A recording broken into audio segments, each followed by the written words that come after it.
कक्षा 10 हिंदी। मैं आर.एस. प्रसाद सर। आज आप लोगों को पाठ 8 हिंदी साहित्य का इतिहास भाग 2 कराने जाते हैं। चलिए इस भाग 2 में देखते हैं क्या है। तो ये भाग 2 हमारा है भक्ति काल।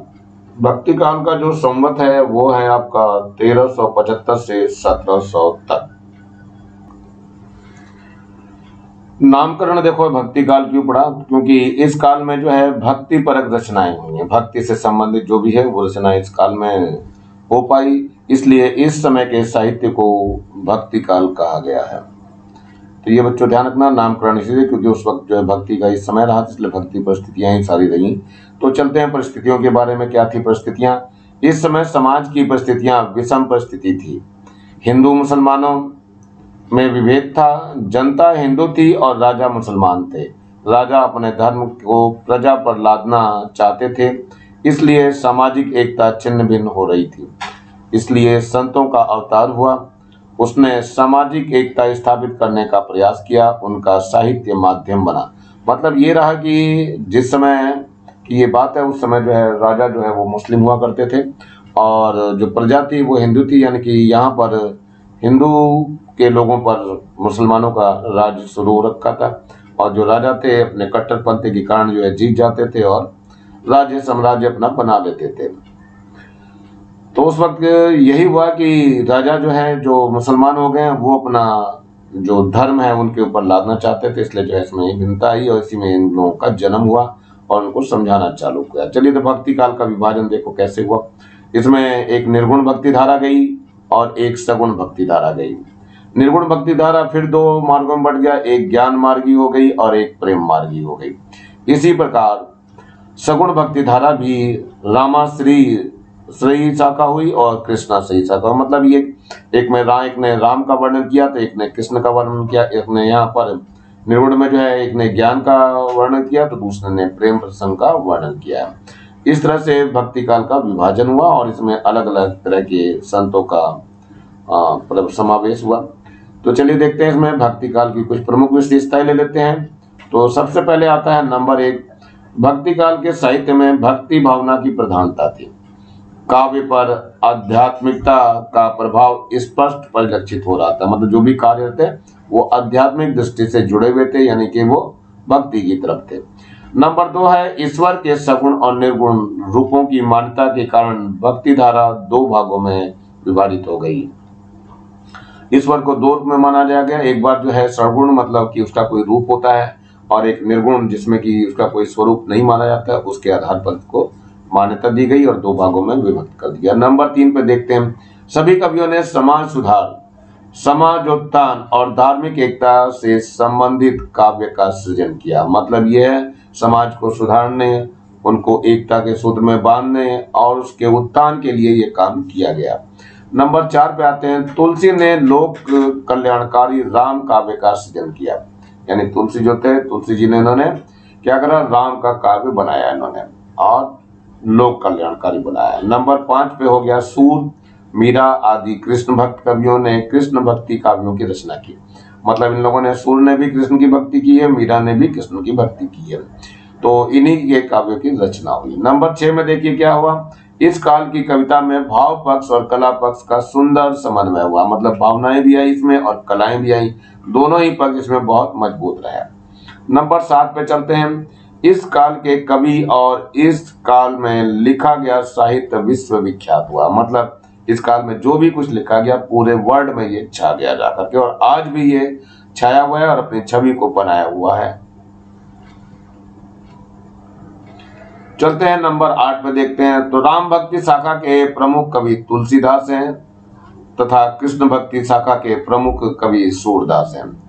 दोनों ने ज्ञान की अपेक्षा भक्ति को श्रेष्ठ बताया है, यानी ज्ञान से बढ़ करके भक्ति को बताया है। तुलसीदास जी ने जो है वो रामचरितमानस को लिखा है और कृष्ण की भक्ति के लिए फेमस ये सूरदास जी ने लिखा है। और सूरदास चूंकि अंधे होते हुए भी उन्होंने ऐसा सजीव वर्णन किया, ऐसा कोई भी नहीं कर सकता। आज के युग में भी ऐसा किसी के पास संभावनाएं नहीं है जो ऐसा वर्णन करके दिखा दे। चलिए नंबर 9 पे चलते हैं, भक्ति काल के अनेक भक्त कवियों के मुक्तक रचनाएं थी। इनकी रचनाएं मुक्तक थी। और नंबर 10 पे आते हैं जरा, तो ये क्या है, मुसलमान के सूफीवाद और भारतीय सिद्धों और नाथपंथियों के प्रभाव से काव्य में रहस्यवाद की प्रतिष्ठा हुई। यानी मुसलमान में जो सूफीवाद थे और भारतीय में जो सिद्धांतों को मानने वाले थे नाथपंथियों की, इन सभी के प्रभाव से रहस्य रूप में उत्पन्न हुआ। हर एक चीज में एक रहस्य का उद्बोधन हुआ। नंबर 11 पे चलते हैं। इसमें जायसी, उस्मान आदि कवियों ने प्रेमाख्यान काव्य लिखे। इन्होंने प्रेम से संबंधित उनका व्याख्यान करते हुए काव्य लिखे। नंबर 12 पे है, वात्सल्य का जितना सुंदर चित्रण सूरदास ने किया है वैसा अन्यत्र दुर्लभ है। ये मैंने आपको पहले ही बताया कि सूरदास जी है अंधे होते हुए भी जिस तरह का वर्णन इन्होंने किया है वैसा सुंदर वर्णन आज भी कोई नहीं कर सकता। तो ये जो है वास्तव में क्या है, अन्यत्र दुर्लभ चीज है, बहुत ही दुर्लभ चीज है जो बड़ी मुश्किल से प्राप्त होती है। नंबर 13 पे चलते हैं। सूरदास और मीरा के काव्यों में गीत शैली का आवर्तन हुआ है। सूरदास और मीरा दोनों ही जो है अपनी गीत शैली में कुछ भी गाया करते थे उसको वो लिखा जाता था। चलिए आगे देखते हैं जरा हम लोग। अब आता है इसमें जो धाराएं बटी हैं इसमें, तो पहला आता है निर्गुण भक्ति धारा। तो चलते हैं निर्गुण को समझते हैं। पहले क्या है निर्गुण, ईश्वर में विश्वास। क्या था इसमें, सभी संत कवियों ने नाम रूप रहित निर्गुण ब्रह्म की उपासना पर जोर दिया। सभी वर्णों और जातियों के लिए एक निर्गुण एकमात्र ज्ञानमय है, अवगत है। इसमें देखो क्या कुछ कहा गया है, तो कविता भी एक दी गई है यहाँ पर। निर्गुण राम जपहूं रे भाई, अवगति की गति लिखी न जाए। तो ये जो है इस तरह की चीजें समावेश हुआ इसमें। नंबर 2 पे देखते हैं। बहुदेववाद तथा अवतारवाद का विरोध हुआ इसके अंदर। यानी कि इन सभी चीजों को लेते हुए देखो क्या करा गया। तो निर्गुण या संत कवियों ने बहुदेववाद और अवतारवाद में अविश्वास प्रकट किया। मतलब ये कि इतने सारे अवतार लिए गए वो नहीं है सही। तो चलते हैं और एकेश्वरवाद का संदेश दिया और एक ही होने का संदेश दिया। ब्रह्मा विष्णु महेश को मायाग्रस्त कहकर उन्होंने निंदा की है। मतलब ये हमेशा माया से ही चलते थे, इसलिए इन्होंने उनकी निंदा की है। और निंदा करके कवि क्या लिखते हैं वो भी देखिए। अक्षय पुरुष एक पेड़ है, निरंजन बाकी डार, त्रिवेदा शाखा भय, पात भय संसार। नंबर 3 पर आता है गुरु महिमा। संत कवियों ने गुरु महिमा का बखान किया। इसमें ये देखो क्या क्या है, गुरु कबीरदास जी ने, गुरु गोविंद दो खाड़े, काके लागू पाँव, बलिहारी गुरु आपनो, गोविंद दियो बताए। नंबर 4 पर है रूढ़ियां और आडंबर का भी विरोध किया गया इसमें। चाहे हिंदू का धर्म हो चाहे मुस्लिम का, आडंबर के कारण उनका विरोध हुआ है। क्या क्या हुआ है विरोध, जैसे मस्जिद बना दी गई है तो उस पर भी विरोध करा गया है। तो कांकर पाथर जोड़ के मस्जिद दी चमन बनाए, कांकर पाथर जोड़ के मस्जिद दिया बनाए, ता चढ़ी मुल्ला बांग दे, बहिरा हुआ खुदाए। अगला जो है जात पात को भी लेकर के वाद विवाद खड़ा हुआ है, यानी जाति पाति के भेदभाव का भी विरोध किया गया। संत कवियों ने इसका भी विरोध किया है। क्या कहे, देखो, जाति पाति पूछे नहीं कोई, हरि को भजे सो हरि का होई। मतलब जो कोई भी है उसमें जाति पाति का कोई संबंध नहीं है, यदि वो हरि की पूजा करता है तो हरि उसका हो जाता है। इस तरह का वर्णन किया गया है। इससे पहले रूढ़िवादिता में जो कहा था, कंकड़ पत्थर जोड़ करके मस्जिद बना लेते हैं, उसके ऊपर मुल्ले जो चढ़ करके बांग देते हैं, मतलब जो अपनी अजान करते हैं, वो ऐसा शो करना चाहते हैं क्या खुदा बहरा हो चुका है क्या। ऐसे यहाँ गुरु का महिमा का भी दिया गया था। उसमें गुरु गोविंद दो खड़े, मतलब भगवान और गुरु दोनों खड़े हैं, तो उसमें किसके पैर पहले पड़ना चाहिए, तो बलिहारी गुरु आपनो गोविंद दियो बताए। मतलब इसमें गोविंद ने बता दिया कि नहीं, पहले अपने गुरु पर ही ध्यान दीजिए, तब जाकर के आगे अपने ईश्वर की तरफ ध्यान दीजिए। तो चलिए आगे चलते हैं हम लोग।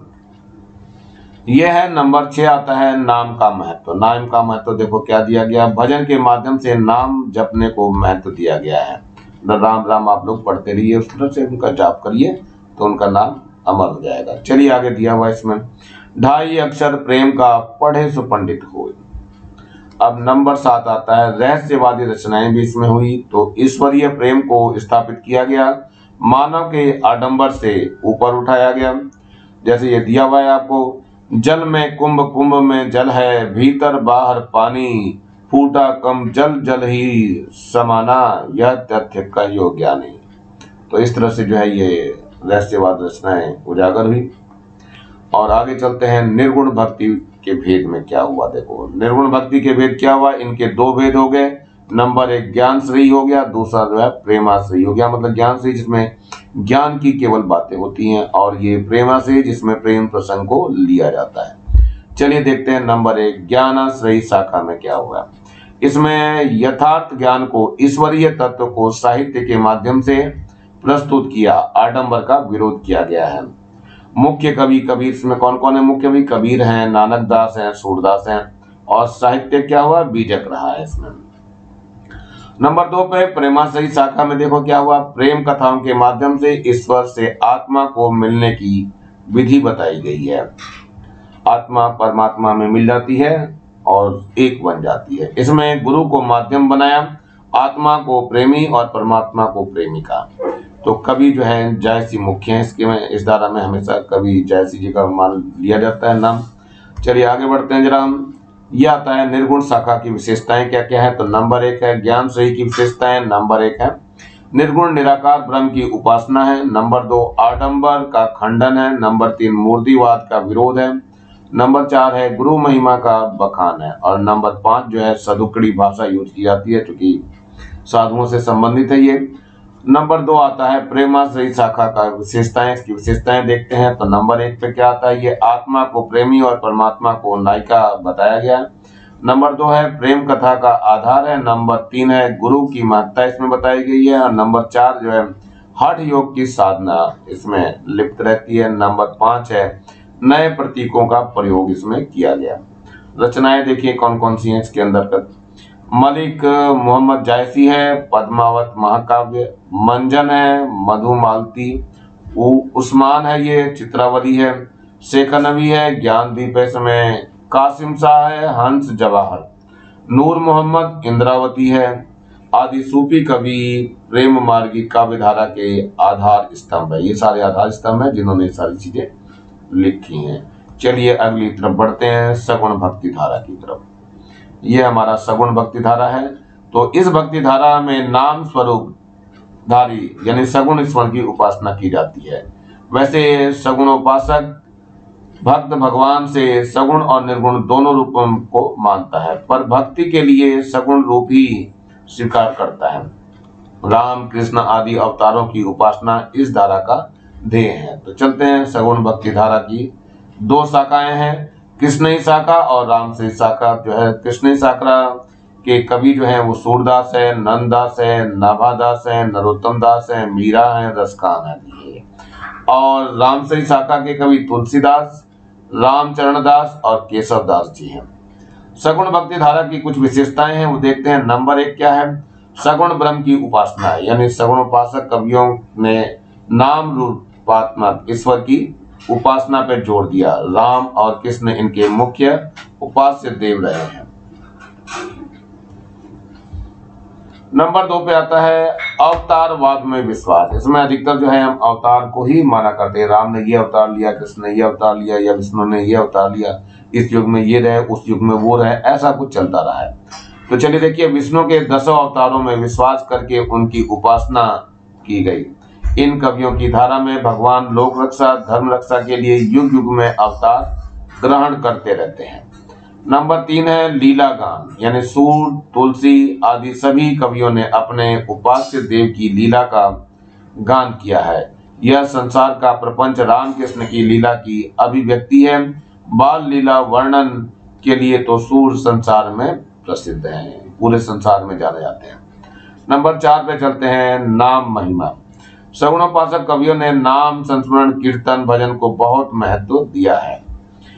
भाव कुभाव अलख अलसहु, नाम जपत मंगल दिस दासहु, ये तुलसीदास ने कहा है।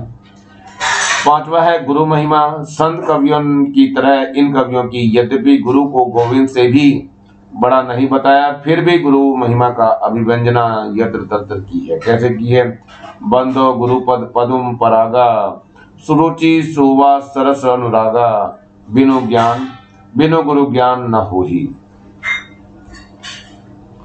चलिए नंबर 6 पे चलते हैं, ज्ञान से भी अधिक भक्ति को महत्व दिया है। यानी सगुणोपासक कवियों ने ज्ञान से भी अधिक भक्ति को महत्व दिया है। नंबर 6, ज्ञान से भी अधिक भक्ति को महत्व, यानी सगुणोपासक कवियों ने ज्ञान से भी अधिक भक्ति को महत्व दिया है। भक्ति से भगवान सहज ही प्राप्त हो जाते हैं और ज्ञान तो कृपाण की धार है जिस पर चलना सहज संभव नहीं है। इन भक्ति कवियों ने श्रवण, कीर्तन, संस्मरण, पाद सेवन, अर्चन, वंदन, साक्य दास्य, आत्मनिवेदन, नवदास भक्ति को बहुत महत्व दिया है। नंबर 7 है जाति पाति के भेदभाव की अमान्यता। भक्त कवियों ने भक्ति के क्षेत्र में जाति पाति का बंधन स्वीकार नहीं किया। उन्होंने किसी भी भक्त को भक्ति के अधिकार से वंचित नहीं किया है। अब अगले नंबर पे चलते हैं। नंबर 8 है ये लोक कल्याण की भावना इनमें कूट कूट करके भरी गई थी। तो लोक कल्याण की भावना भी इस साहित्य में मिलती है। इसमें आदर्श गृहस्थ आश्रम की कल्पना की गई है और लोक जीवन की झांकी प्रस्तुत की गई है। सगुण भक्ति के कवि कौन कौन है देखो, सूरदास हैं, तुलसीदास और मीरा है। रचनाएं जो हैं सूरदास ने सूरसागर, सूरसारावली और साहित्य लहरी की है। तुलसीदास जी की रचनाएं रामचरितमानस, कवितावली और दोहावली है। और मीरा के लिए जो है मीरा के पदावली है। ये सारी चीजें इसके अंदर हैं। इसी के साथ ये लेसन बच्चों समाप्त हो रहा है। नीचे लाल रंग का ये बटन दिखाई दे रहा है, इसको दबा के सब्सक्राइब जरूर कर लेंगे। मेरे चैनल को लाइक करेंगे, कमेंट्स भी करेंगे आप लोगों को कैसा लग रहा है, और ज्यादा से ज्यादा बच्चों को शेयर करेंगे जिससे ज्यादा बच्चों को फायदा हो सके। और इस बेल आइकन को भी दबा लेंगे जिससे मैं नया वीडियो डालूं तो उसका नोटिफिकेशन आप लोगों को मिल सके तुरंत। इसी के साथ मैं आर.एस. प्रसाद सर आज का वीडियो यहीं समाप्त करता हूं। आप लोगों को मेरा चैनल देखने के लिए बहुत बहुत थैंक्स। और इसी के साथ अगले वीडियो में मिलता हूं फिर, तब तक के लिए